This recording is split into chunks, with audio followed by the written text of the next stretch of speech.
Hello students, today we will read English Reader Book Chapter 13 Lata Mangeshkar. बच्चों, आज हम लता मंगेशकर के जीवन के बारे में पढ़ेंगे। Listen carefully and look at this video. Let's see.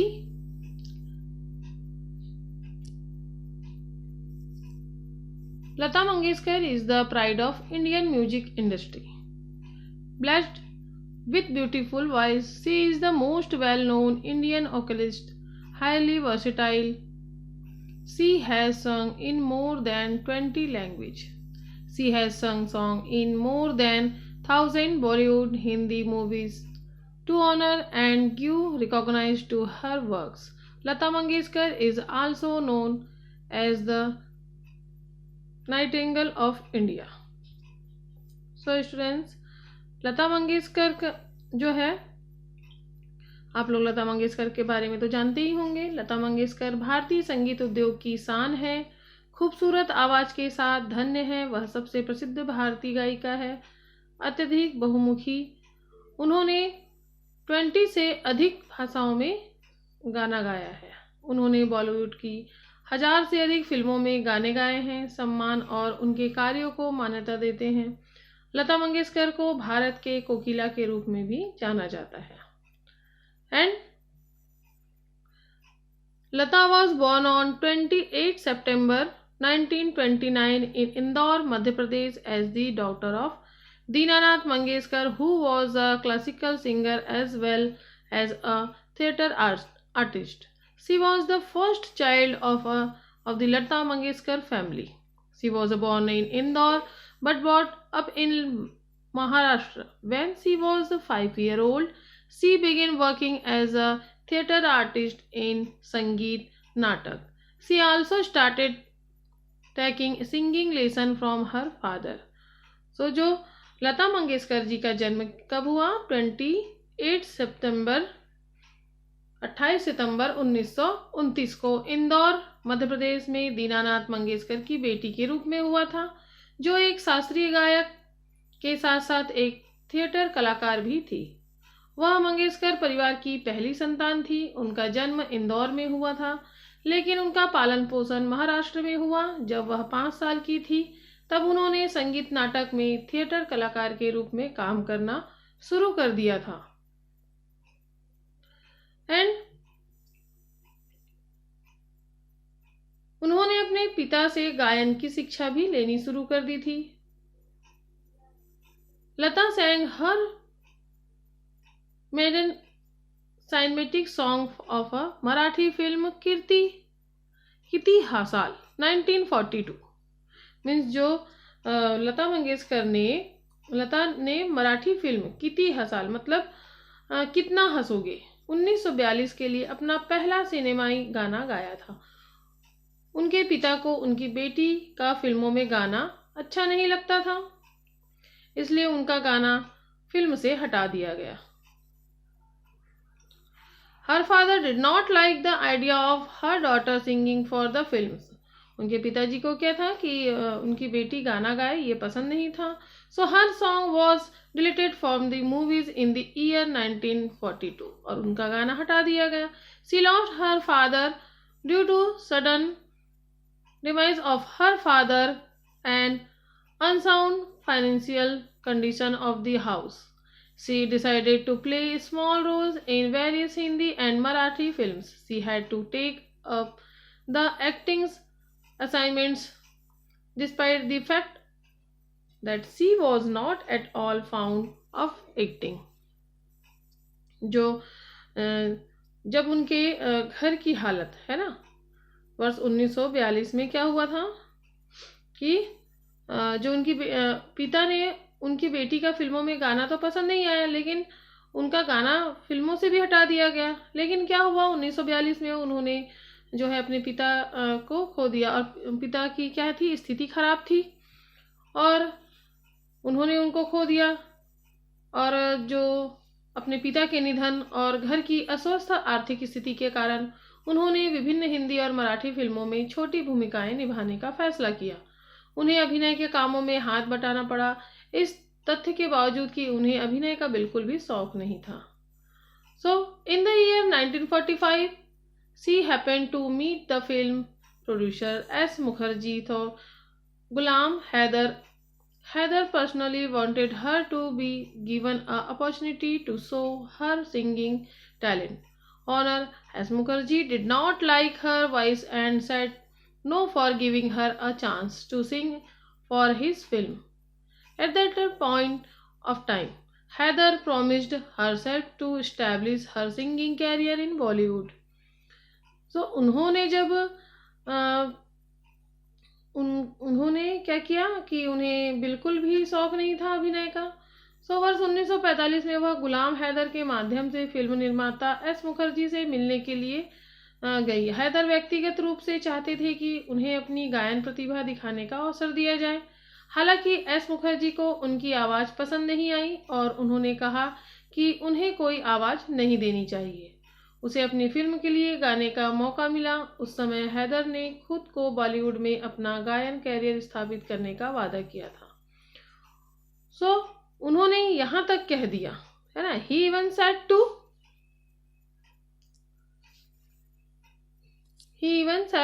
The producer that one day will come when all the producer and director will fall on her feet and beg her to sing in their films. उन्होंने क्या कहा था, एक दिन ऐसा आएगा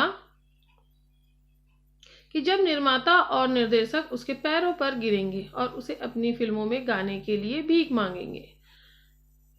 सो तब क्या हुआ, Lata got her biggest break when she was given the chance to sing the song आएगा आने वाला, है ना।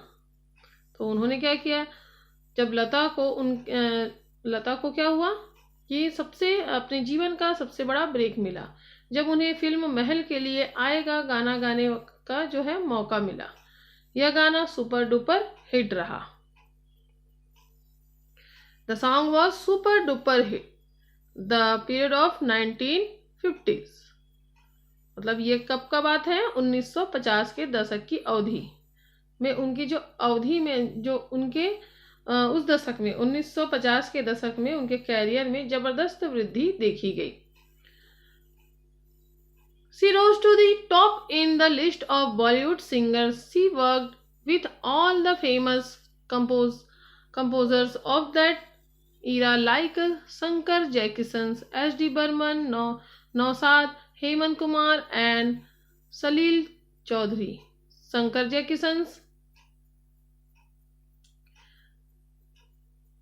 Jaikishan was absolutely stunned by her voice and used her voice for playback singing in almost all the movies that he got.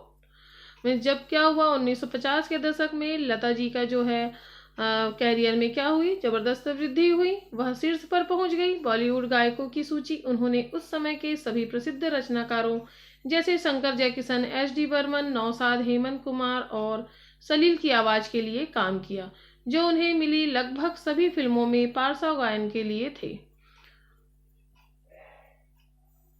The period of 1960s made her the queen of Bollywood playback singing. She sang for almost all the prominent composers of the industry and set her foothold in Bollywood. Her songs got an overwhelming response from people all over the country. During the 1970s, Lata recorded songs for Bollywood actress Meena Kumari in the film Pakeeza, which brought her recognition and popularity. She performed tracks for S.D. Burman's film like Prem Pujari, Sharmili and Abhiman. जब 1950 में उनका career क्या हुआ, चल पड़ा, तब बॉलीवुड गायकों की सूची में उन्होंने उस समय के सभी प्रसिद्ध रचनाकारों जैसे शंकर जयकिशन, एस.डी. बर्मन, नौशाद, हेमंत कुमार इनकी आवाज़ के लिए काम किया। फिर 1960 की अवधि ने उन्हें रानी बना दिया। बॉलीवुड पार्श्व गायन उन्होंने उद्योग के लगभग सभी प्रमुख संगीतकारों के लिए गाया और बॉलीवुड में अपनी पहचान बना ली। उनके गीतों को पूरे देश के लोगों से जबरदस्त प्रतिक्रिया मिली। 1970 के दशक के दौरान लता ने बॉलीवुड अभिनेत्री मीना कुमारी के लिए गाने रिकॉर्ड किए। फिल्म पाकीजा, जिसने उन्हें पहचान और लोकप्रियता दिलाई, उन्होंने एच.डी. बर्मन की फिल्मों जैसे प्रेम पुजारी, शर्मीले और अभिमान चौधरी के लिए ट्रैक किया। शंकर जयकिशन उनकी आवाज़ से बिल्कुल दंग रह गए और मैंने नीर का इस्तेमाल किया, ऐसा उन्होंने कहा। In late 1970s and early 1980s, Lata Mangeshkar worked with the children of the music composers with whom she had worked in the past.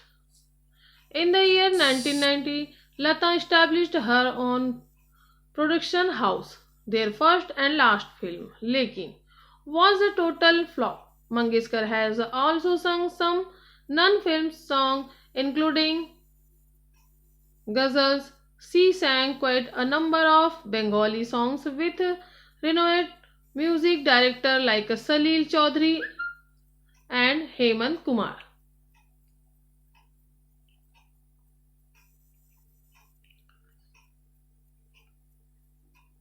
वर्ष 1980 के दशक में, 1970 के दशक के अंत और 1980 के दशक की शुरुआत में लता मंगेशकर ने संगीतकारों के बच्चों के साथ काम किया, जिनके साथ उन्होंने अतीत में काम किया था। वर्ष 1990 में लता ने अपना खुद का प्रोडक्शन हाउस स्थापित किया।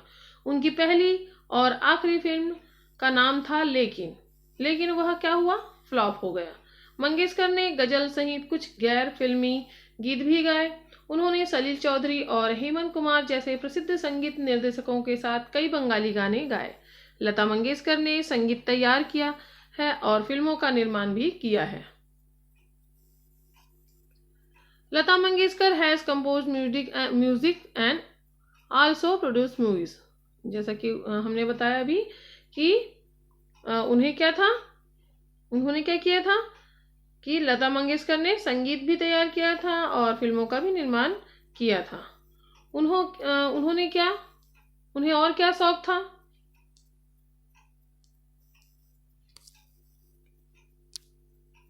Let's see. She is a very fond of cooking nice dishes.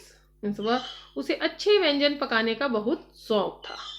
She always sing barefoot. वह हमेशा नंगे पाँव गाती थी। She won Filmfare Award in 1958, 1962, 1965, 1969, 1993 and 1994. National Award in 1972, 1975 and 1990. So उन्होंने 1958, 1962, 1965, 1969 और 1993 और 1994 में उन्होंने क्या किया, फिल्म फेयर पुरस्कार जीते। 1972, 1975 और 1990 में राष्ट्र पुरस्कार भी मिले उन्हें। Maharashtra state award in 1966 and 1967, Padma Bhushan इन 1969। उन्हें क्या हुआ कि जो नेशनल अवार्ड के साथ साथ उन्हें क्या क्या मिला, जैसे 1972, 75 और 90 में राष्ट्र पुरस्कार मिले और 1966 में महाराष्ट्र राज्य पुरस्कार भी जीता और 1969 में पद्म भूषण भी मिला और 1974 में दुनिया में सबसे ज़्यादा गाना गाने के रिकॉर्ड के लिए जाने जाते थे। उन्हें 1989 में दादा साहेब फाल्के पुरस्कार भी मिला और 2001 में उन्हें भारत रत्न से भी नवाजा गया। In 1974, she was recorded in the Guinness Book of World Record for having sung the maximum number. उनका जो नाम था वो गिनीज बुक में दर्ज किया गया सबसे ज़्यादा अधिक गाना गाने के लिए। She got Dada Saheb Phalke award in 1989। जैसा कि हमने बताया कि उन्हें क्या मिला, दादा साहब फाल्के पुरस्कार भी मिला और in 2001 she got Bharat Ratna, India's highest civilian award. Besides this, she has got many other awards. उन्हें जो भारत रत्न 2001 में उन्हें भारत रत्न, भारत का त्रिभुवन पुरस्कार भी मिला। उन्हें और भी अन्य कई सारे पुरस्कार मिले। सो स्टूडेंट्स, देखा आपने लता जी अपने जीवन में जो है कितने उतार चढ़ाव होते हुए भी क्या क्या उन्होंने इतने सारी जो कामयाबी हासिल की और जो है भारत की ऐसी महिला थी जो सबसे ज़्यादा गाना गाने के लिए जानी जाती थी, और उन्हें बहुत सारे ऐसे अवार्ड भी मिले। और उसके बावजूद में भी उन्हें बहुत सारे ऐसे भी शौक जो थे उन, जैसे डी से बहुत सारे कुकिंग का शौक था, और भी ऐसी कई सारे उनके शौक थे। ये भारत की जो है एक ऐसी महिला थी जो बहुत सारी प्रसिद्धि उन्हें मिला था। So students, okay, take care.